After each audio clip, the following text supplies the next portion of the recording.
স্রোতে ভাষা, শুধু যাওয়া আসা, শুধু স্রোতে ভাষা, শুধু আলো আঁধারে,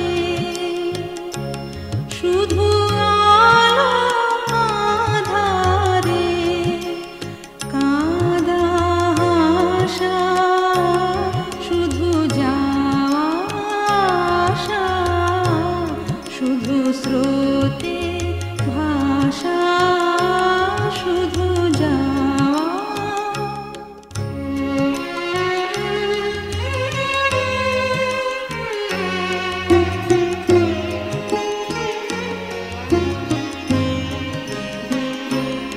অশেষ বাসনালয়ে ভাঙা বল, অশেষ বাসনালয়ে ভাঙা বল, প্রাণপণ কাজে পায় ভাঙা ফল, ভাঙা তরি ধরে ভাসে পারাবারে, ভাঙা তরি ধরে ভাসে পারাবারে, ভাব কেঁদে মরে ভাঙা ভাষা, হৃদয়ে হৃদয়ে আধো পরিচয়, আধোখানি কথা সঙ্গ নাহি হয়, হৃদয়ে হৃদয়ে আধো পরিচয়, আধোখানি কথা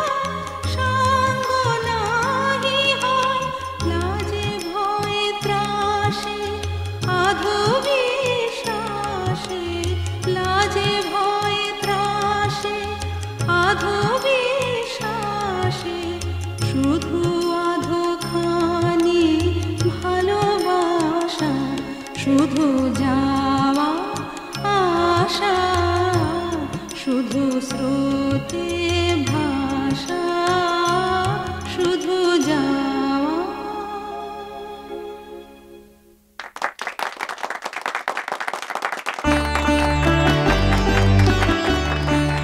ওয়াও, ব্রিলিয়ান্ট একদম। সিরিয়াসলি বলছি, তুই যদি গানটাকে প্রফেশন হিসেবে নিতিস, মানে যদি সিরিয়াসলি গানটাকে নিয়ে ভাবতিস, খুব ভালো করতিস। বলছিস? ইয়েস। কিন্তু অনেকে তো ভাবে আমার কোনো গুণই নেই। কে বলে গুণ নেই? ছাড় বাদ দে। Nice to meet you. তুমি তো গুনগুন, তোমার কথা অনেক শুনেছি, কিন্তু আসলে দেখা হয়নি, আর আমরাও ব্যস্ত ছিলাম। তোমার বড় একটা দারুণ কাজ করেছে, জানো তো? Dean sir. হ্যালো। হাই।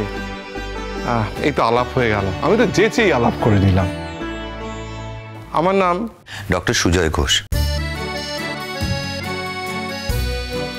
আজকের পার্টিটা কেন জানো তো? তোমার বর আর তার টিম একটা দুর্ধর্ষ কাজ করেছে।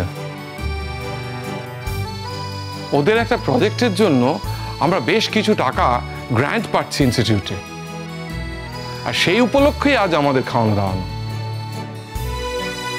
প্লাস তোমার সঙ্গে আমার এই প্রথম দেখা হচ্ছে, সেটাও একটা ব্যাপার। শোন, হ্যাঁ, আজকে আবার কোনো ঝামেলা না হয়। আরে আজকে এতজন রয়েছে, এতজনের মধ্যে কি ঝামেলা হবে? আজ কোনো ঝামেলা হবে না, তুই চাপ নিস না। ভাগ্যিস সৌজন্যদার বউ আছে, তাই সৌজন্যদা তার বউকে নিয়ে আসতে পারলো। আমাদের কেউ থাকলে আমরাও নিয়ে আসতে পারতাম, কিন্তু তোমাদের তো আছে।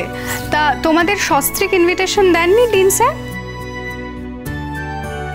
আরে আমাকে লজ্জা দিও না, বিয়ের পর গুনগুনের সাথে আমার আলাপ হয়নি। আমার ইনভাইট করা উচিত ছিল, কিন্তু হয়ে ওঠেনি। আসলে আমরাও ব্যস্ত ছিলাম, সেই হিসেবে এক ঢিলে দু পাখি মেরেছি আমি।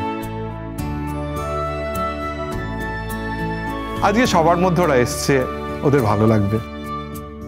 তা না হলে হাজব্যান্ড ওয়াইফ ওরা আসতো আমার বাড়িতে, আমার সাথে তো আমার ফ্যামিলিও থাকে না, আমি একা থাকি। এই আধবুড়ো মানুষটার সাথেও শুধু কথা বলতে ওদের ভালো লাগতো না, তাই নাকি? তোমার ওয়াইফ কি খুব শান্ত?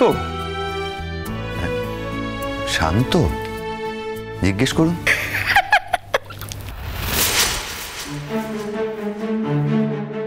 তুমি হাসছো যে? এর আগে নিশ্চয়ই তোমাদের পরিচয় হয়েছে? না না, ওরা তো কাজিন সিস্টার।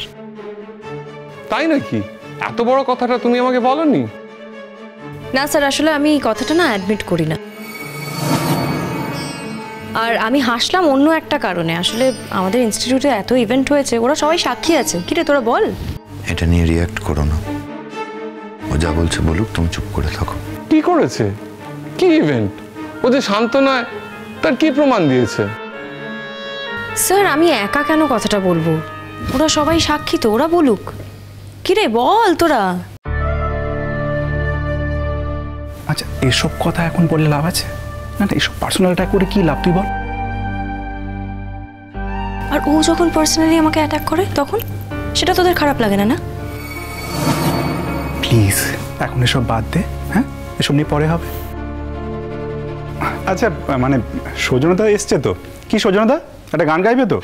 প্লিজ একটা গান গাও। আজকেও গান? কোনো দরকার নেই, আজ এই সমস্ত ঝামেলা করো না প্লিজ।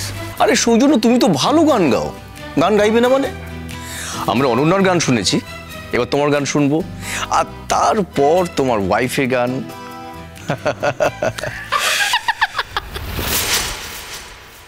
আরে এই মেয়েটা কথা কথা হাসছে কেন? না স্যার, স্যার আপনি সৌজন্যদাকে একবার জিজ্ঞেস করুন সৌজন্যদার বউ গান জানে কিনা। না, সবাইকে সবকিছু জানতে হবে এটা তো ম্যান্ডেটরি নয় অনন্যা। তুমিও হয়তো অনেক কিছু জানো না, সেটা যদি জোর করে আমরা পয়েন্ট আউট করি সেটা কি তোমার ভালো লাগবে? মান সম্মানে লাগবে না? ও তো গান জানে না, আমি জানি। হ্যাঁ সত্যিও গান জানে না স্যার। দেখো, গান সবাই হয়তো একটু আধটু জানে। তোমার মতো হয়তো ভালো গাইতে পারবে না, সৌজন্যর মতো হয়তো ভালো গাইতে পারবে না, কিন্তু গান কেউ একদম জানে না সেটা বিশ্বাস করতে পারবো না। স্যার গুনগুনের গান শুনবেন তো? সরি, গুনগুন গান গাইবে তো তুমি? আমি গান মানে আমি তো সবে শিখছি। হ্যাঁ, এই যে শিখছি বললে না, এটা খুব পজিটিভ কথা। শেখার কোনো শেষও নেই, শুরুও নেই, বয়সও নেই। যা শিখছো তাই একটু গাও। কার কাছে শিখছো? আমার বাবার কাছে। তোমার বাবা গায়ক? ডক্টর শুনেছিলাম না? আমার দুটো বাবা আছে। হ্যাঁ মানে হ্যাঁ, আমার দুটো বাবা আছে, একটা আমার নিজের বাবা, একটা ওর বাবা। কিন্তু ওর বাবাও তো আমারই বাবা। তাই বলো? হাঁপ ছেড়ে বাঁচালে? কি ইডিয়েটের মতো কথা বলে দেখ। তো সরলভাবে কথাটা বলেছে, আমাদেরই বোঝা উচিত ছিল, আমরাই এমনভাবে রিয়াক্ট করলাম। তুই একটা কথা ভাব, শ্বশুরবাড়িকে কতটা আপন করে নিয়েছে বলে না এই কথাটা বলছে। এই চুপ কর তো, আমার জানা আছে। এই তো 2 দিন আগে শুনেছিলাম শ্বশুরবাড়িতে নাকি থাকে না, চলে গেছিল। আসলে বাঁদর মেয়ে তো, বাবা রাখতে পারছিল না, তাই সৌজন্যদার ঘাড়ে চাপিয়ে দিয়ে গেছিল। অন্য কোথাও তো এরকম করতে পারবে না। না না, আমার একটা কথা মাথায় ঢোকে না, তোর ওর উপর এত রাগ কেন? আমাকে একদম জ্ঞান দিতে আসবে না। রাগ কেন জানিস না? জানি, সবটা জানি, কিন্তু মানতে পারি না। আচ্ছা তুই একটা কথা ভাব, এখন যখন সৌজন্যদা ওকে বিয়ে করে নিয়েছে, গুনগুন যখন সৌজন্যদার বউ হয়ে গেছে, তখন আর কি, কেন?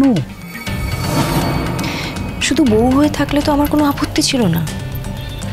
গুনগুন সবসময় আমার সাথে লড়াই করতে আসে, আমার সাথে পাঙ্গা নিতে আসে, সেখানে আমার আপত্তিটা। তাহলে এখন আমরা খাওয়ার দিকে যাব, একটু গান শুনে। গুনগুন, এখন একটা তোমার গান শুনি। স্যার না মানে ও তো ওই নতুন শিখছে, তাই এখন। কোথায় নতুন শিখছি? একদম না, আমি তো বিয়ের পর থেকেই গান শিখছি, আর বিয়ে তো হয়েছে 1 বছর হয়ে গেল প্রায়। তাহলে নতুন কোথায়? এখানে গানটা গেও না গুনগুন। কেন? হ্যাঁ, সবাই সব কিছু করতে পারে, সেই বেলা কিছু না। আমি যখন কিছু করতে যাই তখনই তোমাকে তো ভাবনা চিন্তা করতে হবে।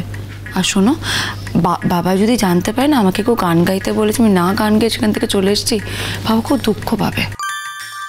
তাই আমি আজকে গানটা গাইবো, 100 বার গাইবো। বারণ করছি, এখানে গানটা গেও না। তোমার কথায় আমি গাইবো। গাও। কি কথা বলছে এত নিজেরা? খুরকুরু খুরকুরু